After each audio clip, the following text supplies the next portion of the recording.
Morning class. हमारा आज का टॉपिक है अनएम्प्लॉयमेंट, जो कि आपके पेज नंबर 236 पे गिवन है। Causes of unemployment in India. आज हम इसी को डिस्कस करेंगे। कल हमने अनएम्प्लॉयमेंट और इसके टाइप्स को डिस्कस किया था, सीजनल एंड डिस्ड्यूस्ड अनएम्प्लॉयमेंट को। आज हम इसके जो है कॉजेज यानी रीजंस डिस्कस करेंगे। तो इसके कुछ की पॉइंट्स हैं, एक बार देख लेते हैं और उसके बाद इनको अच्छे से समझेंगे। Defective investment system, technological poverty, defective system of education, rapid increase in population, inadequate development of agriculture sector, slow progress of economic development and other causes. Start with defective investment system. What do we mean by defective investment system? Defective investment system is the most serious mistake of our economic policy. This mistake has been repeated again and again. If we have adopted labor dominated production system, investment certainly created many jobs. जो हमारा investment system है, इसमें जो है वो बहुत ज़्यादा defects हैं, बहुत ज़्यादा कमियां हैं, और ये हमारी इकोनॉमिक पॉलिसी की जो आर्थिक नीति है हमारी, उसकी बहुत बड़ी गलती है। और ये जो गलती है ये बार बार रिपीट होती रहती है। अगर हम जो है लेबर डोमिनेटेड प्रोडक्शन को यूज़ करें, लेबर डोमिनेटेड प्रोडक्शन सिस्टम को यूज़ करेंगे तो सर्टेनली बहुत सारी जॉब्स क्रिएट होंगी, बट हम नहीं कर रहे हैं। जैसे कि आपके यहाँ बुक में भी दिया हुआ है, देखिए पेज नंबर 237 पे दिया हुआ है आपका, दिया है low savings and investment, there is scarcity of capital and even the scarce capital has not been optimally used to eradicate unemployment. Bulk of the capital has been invested in large scale industries where there is high capital per unit of labor. Employment of labor per unit of capital remains significantly low, यानी कि बहुत ज़्यादा scarcity है capital की, यानी कि हमारे यहाँ पूंजी का बहुत अभाव है। और जो पूंजी का अभाव है, इसको जो थोड़ी बहुत पूंजी हमारे पास है भी, हम उसको भी क्या है सही तरीके से एम्प्लॉयमेंट को जनरेट करने में यूज़ नहीं कर रहे हैं, इसलिए अनएम्प्लॉयमेंट बढ़ रहा है। ज़्यादा कैपिटल भी जो होती है, ज़्यादातर जो हमारा कैपिटल का पार्ट है वो लार्ज स्केल इंडस्ट्री में जा रहा है, जहाँ बहुत ज़्यादा कैपिटल की रिक्वायर्ड है और लेबर कम रिक्वायर्ड है, मतलब ह्यूमन कैपिटल कम रिक्वायर्ड है हमारी, है ना। और इस कारण जो है वो क्या है, वहाँ हमारा जो है एम्प्लॉयमेंट जनरेट नहीं हो रहा है। तो हम कह सकते हैं कि ये एक डिफेक्टिव इन्वेस्टमेंट सिस्टम है, या फिर कहा जाए हमारी सेविंग्स बहुत कम है और इन्वेस्टमेंट बहुत हाई है। फिर सेकेंड कॉज हम देख सकते हैं टेक्नोलॉजिकल। जैसे कि अभी हमने बात की कि जो हमारे यहाँ का जो अनएम्प्लॉयमेंट है वो क्यों आ रहा है, क्योंकि हम क्या कर रहे हैं, ह्यूमन एफर्ट्स को, ह्यूमन कैपिटल को रिप्लेस किससे कर रहे हैं, टेक्नोलॉजी से, मशीन से रिप्लेस कर रहे हैं। आजकल हर दूसरा काम मशीन करने लगी है, जो पहले कभी व्यक्ति किया करते थे, है ना। तो unemployment caused when developments in technology replace human efforts, for example manufacturing, administration etcetera. पहले क्या था, मशीनरी वगैरह इतना चलन में नहीं थी, और पहले लोग काम करते थे, मैन्युफैक्चरिंग का, एडमिनिस्ट्रेशन का, सभी काम जो है मतलब कुछ बनाना हो या संभालना हो, ऑफिस वगैरह के वर्क सब जो है क्या करता था, व्यक्ति करता था, मैनुअल काम होते थे ये सारे, और अब ये सब मशीन से हो रहे हैं। तो ह्यूमन एफर्ट्स को इन्होंने रिप्लेस कर दिया है, जो एक हमारा बड़ा समस्या है। फिर अगला है हमारा कॉजेज ऑफ अनएम्प्लॉयमेंट में पॉवर्टी यानी गरीबी। हमारे यहाँ गरीबी भी एक बहुत बड़ी सिस्टम है, बहुत बड़ी समस्या है ना। Poverty and unemployment are like twins, ये दोनों लगभग ऐसे ट्विंस, जुड़वा भाई बहन जैसे, है ना। यहाँ पर क्या है, इन दोनों को अलग अलग डिस्टिंग्विश करना बहुत डिफ़िकल्ट होता है। जो व्यक्ति गरीब होता है वो क्यों होता है, क्योंकि वो अनएम्प्लॉयड होता है, और अगर वो एम्प्लॉयड भी होता है तो पॉवर्टी जो है, जो अनएम्प्लॉयड होता है तो जाहिर सी बात है कि वो उसकी कहना चाहिए पॉवर्टी उसमें होगी, मतलब गरीबी होगी। तो कहना चाहिए कि बेरोजगारी और गरीबी आपस में मिलते जुलते हैं, क्योंकि अगर मान लीजिए कोई व्यक्ति गरीब है तो इसका मतलब डेफिनेट चीज़ है कि उसके पास रोजगार नहीं है, और जिसके पास रोजगार नहीं है वो तो वैसे ही गरीब हो गया। तो पॉवर्टी एंड जो हमारा कहना चाहिए अनएम्प्लॉयमेंट है, ये दोनों एक दूसरे के ट्विंस जैसे हैं। फिर बात करते हैं डिफेक्टिव सिस्टम ऑफ एजुकेशन। हमारे यहाँ का जो एजुकेशन सिस्टम है ये रॉट लर्निंग पर डिपेंडेंट है, मतलब रटंत विद्या, है ना। It's fail in shaping the mental and physical aspect of human being. ये क्या है, हमारा मानसिक तरीके से या फिजिकल तरीके से हमारे ह्यूमन बीइंग में कोई चेंजेस नहीं ला रहा है। ये क्या है, सिर्फ रॉट लर्निंग है, जिसमें आपको सिर्फ रटते चले जाना है और सिर्फ रटते चले जाना है। यही एक कारण भी है कि हमारे यहाँ जो है वो नई क्रिएटिव आइडियाज़ जनरेट नहीं होते हैं। जब क्रिएटिव आइडियाज़ जनरेट नहीं होते हैं तो अनएम्प्लॉयमेंट हमारे यहाँ बना रहता है। एक अगला पॉइंट है rapid growth in of population या फिर रैपिड इंक्रीज इन पॉपुलेशन, है ना। जैसा कि आप देख पा रहे हैं 1951 में ग्रोथ रेट जो था 2% था। 2011 तक आते आते जो ग्रोथ रेट है वो हमारा 1.36% हो गया।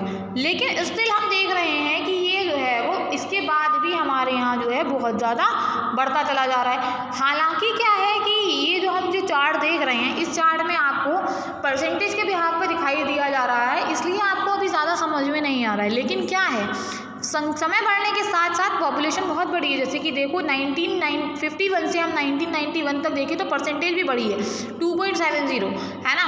इतना चेंजेस हुए हैं, इतना ग्रोथ हुई है पॉपुलेशन में, लेकिन क्या उसके बाद 1.54 ही रह गई है? नहीं, आज के टाइम में हमारी पॉपुलेशन 1951 का देखें तो कम से कम कुछ नहीं तो 3 to 5 टाइम्स होगी, है ना।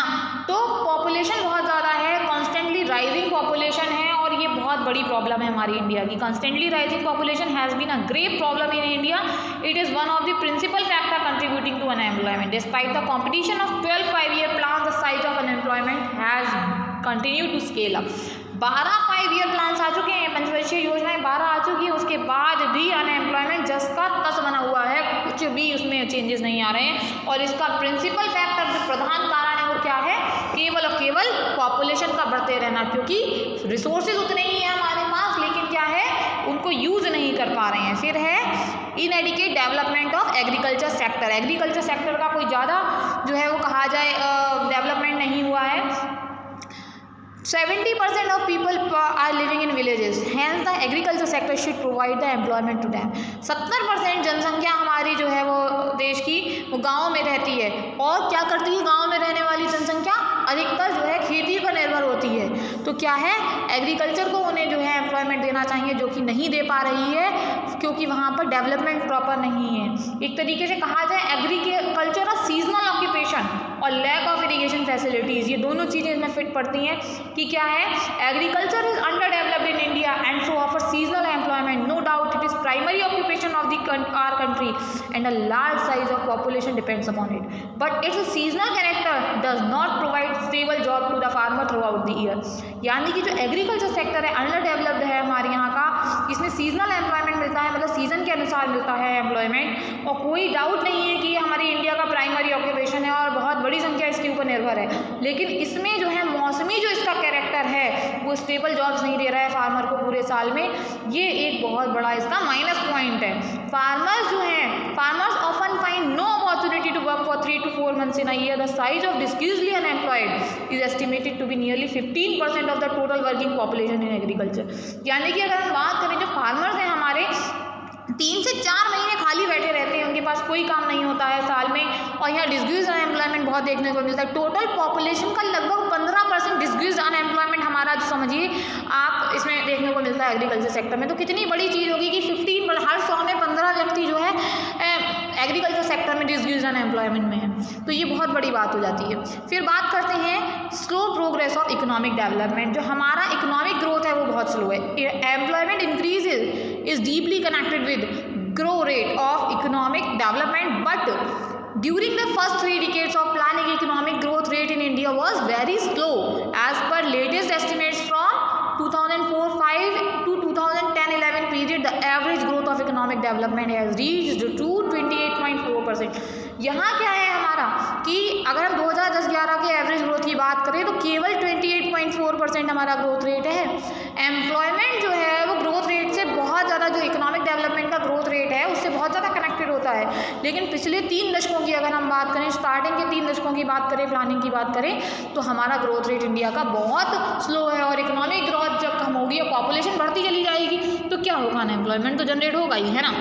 तो Indian economy is underdeveloped and its growth rate of growth is very slow.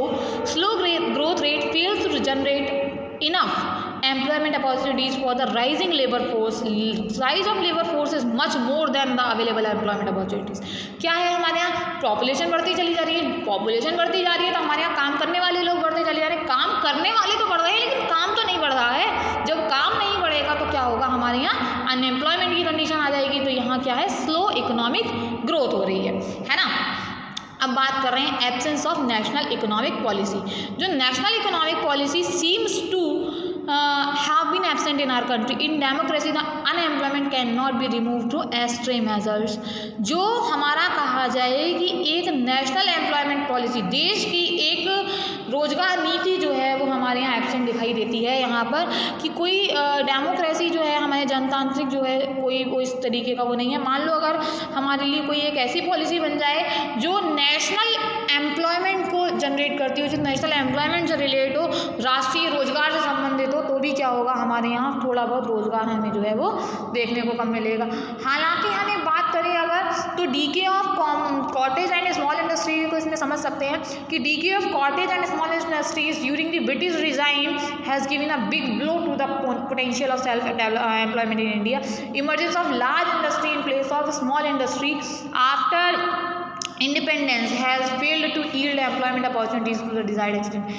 पहले हमारे यहाँ क्या थी, कॉटेज और स्मॉल इंडस्ट्रीज जो है बहुत ज़्यादा काम करती थी ब्रिटिश रूल से पहले, है ना।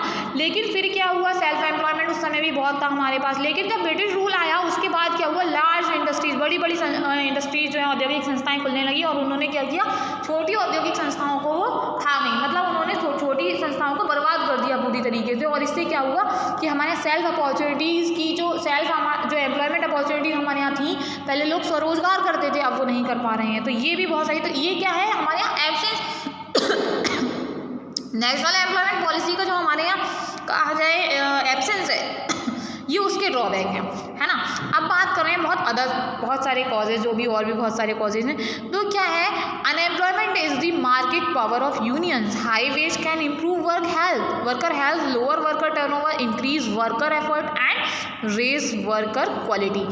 Unemployment is the time it takes for the worker to search for job that best suits their taste and skills. जो कुछ रीजंस हैं क्या है कि ये मार्केट पावर ऑफ यूनियन है। दूसरी चीज़ क्या है, जितना ज़्यादा वेजेस होगी उतना वर्कर की हेल्थ इंप्रूव होगी, जितना ज़्यादा वर्कर की हेल्थ इंप्रूव होगी वर्क टर्नओवर कम होगा, वर्कर टर्नओवर कम होगा, वर्कर टर्नओवर कम होगा हमारा, वर्कर्स उसी तरीके से वर्कर्स के एफर्ट्स बढ़ेंगे। अब क्या है, वर्कर की क्वालिटी भी बढ़ेगी। तो कहने का मतलब है हाई वेजेस लोग देना नहीं चाह रहे, वेजेस लो करना चाह रहे हैं, और इस कारण जो है हमारे यहाँ समस्याएं हो रही हैं। अब अनएम्प्लॉयमेंट का रीज़न क्या है, लोग काम तो करना चाहते हैं उसी नौकरी बिचने में, लेकिन लोग अब जो है वो उनको पैसा भी बहुत कम देने लगे हैं। तो अब जो टाइम उनको लग रहा है वही टाइम जो है हम अनएम्प्लॉयमेंट की तरह समझ रहे हैं। इसके कुछ और रीजन हैं। Limited mobility of labour, mobility of labor in India is very low owing to a variety of family as well as social constraint. People are reluctant or we can say unwilling to move to far off areas even when jobs are available there. Factors like diversity of language, religion, customs in different states are a major hindrance to the mobility of labor. Lesser the mobility, greater the unemployment. जो mobility है labour की India में वो बहुत कम है। लोग क्या चाहते हैं, वो चाहते हैं सोशल कॉन्स्टेंट वगैरह में रहकर, वो चाहते ही नहीं है कि कहीं दूसरी जगह जाएँ, ज़्यादा दूर जाएँ, चाहे वहाँ कितनी ही नौकरी क्यों ना हो। वहाँ क्या है, सबसे ज़्यादा जो उनको कॉन्स्टेंट फैक्ट, जो सबसे ज़्यादा उनके लिए बैरियर बड़ी वाली बात है, जो सबसे ज़्यादा रुकावट की बात है, वो क्या है, डाइवर्सिटी ऑफ लैंग्वेज, भाषा का परिवर्तित होना, रिलीजन्स हैं उनके, कस्टम्स हैं अलग अलग स्टेट्स के, है ना। तो ये उनके लिए हिंड्रेंस क्रिएट कर रहे हैं इधर से उधर जाने में। तो और जब जितना ज़्यादा कम मोबिलिटी होगी उतना ज़्यादा अनएम्प्लॉयमेंट होगा। तो ये कुछ चीज़ें, एक जो चीज़ है वो है हमारे यहाँ का जॉइंट फैमिली सिस्टम। इसने भी जो है वो इसने हमारा डिस्ग्यूज अनएम्प्लॉयमेंट क्रिएट किया। जैसे कि जॉइंट फैमिलीज होती हैं, हमने कल भी पढ़ा था इस बारे में कि जो हमारा एग्रीकल्चर सेक्टर है वहाँ क्या है, एक परिवार के 10 लोग हैं। अब 10 के 10 का पेशा जो है वो पिता के पेशे पे पुत्र जाता है। तो पिता का पेशा था मान लो एग्रीकल्चर, अब उनके 10 पुत्र हुए, वो 10 के 10 उसमें लग गए, जिसमें पहले एक अकेला पिता काम कर रहा था, अब उसमें 10 लोग आ गए। तो अब समझिए ना कितना डिस्ग्यूज है, 9 लोग जो है एक्स्ट्रा काम कर रहे हैं उस लैंड पे। तो यहाँ क्या है, जॉइंट फैमिली सिस्टम जो है वो रूरल एरियाज में बहुत देखने को मिलता है, और उससे क्या है, हाई डिग्री ऑफ डिस्ग्यूज अनएम्प्लॉयमेंट देखने को मिल रहा है। तो ये कुछ चीज़ें हैं हमारे यहाँ देखा जाए तो, ये बहुत सारी चीज़ें हैं जो हमें जो है वो देखने को मिल रही हैं। या फिर लैक ऑफ इरिगेशन फैसिलिटीज़ देखा जाए तो इरिगेशन फैसिलिटीज़ भी हमारे यहाँ बहुत कम है। 44% जो एग्रीकल्चर एरिया है हमारा, वो आज भी जो है वो इन सारी चीज़ों से बहुत ज़्यादा दिक्कत में रहता है। वहाँ क्या है, लैक ऑफ इरिगेशन फैसिलिटीज़ है। Despite decades of planning, irrigation facilities continues to be scant, covering only about 44% of agriculture area. For want of irrigation monocropping only one crop a year becomes a compulsion in the absence of multi cropping opportunities of employment remain limited. यानी कि बहुत दशकों की planning के बाद भी irrigation facilities जो हैं वो आज भी हमारे यहाँ सही तरीके से नहीं है। आज भी 44% का जो एरिया है एग्रीकल्चर का केवल उतना ही कवर कर पाती है। और जो हम चाहते हैं, आज भी लोग केवल एक साल में एक ही फसल उगा रहे हैं कई जगहों पे, और ये उनके लिए कंपलसरी हो गया है।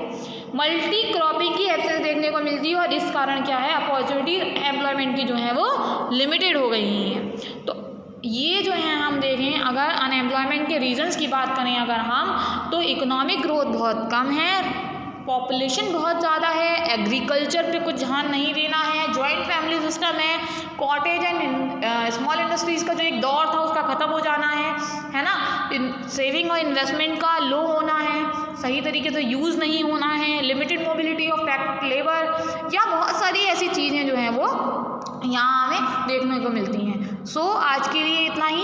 अगर आपको कोई क्वेरी है तो आप मुझसे पूछ सकते हैं, ठीक है। Thank you class.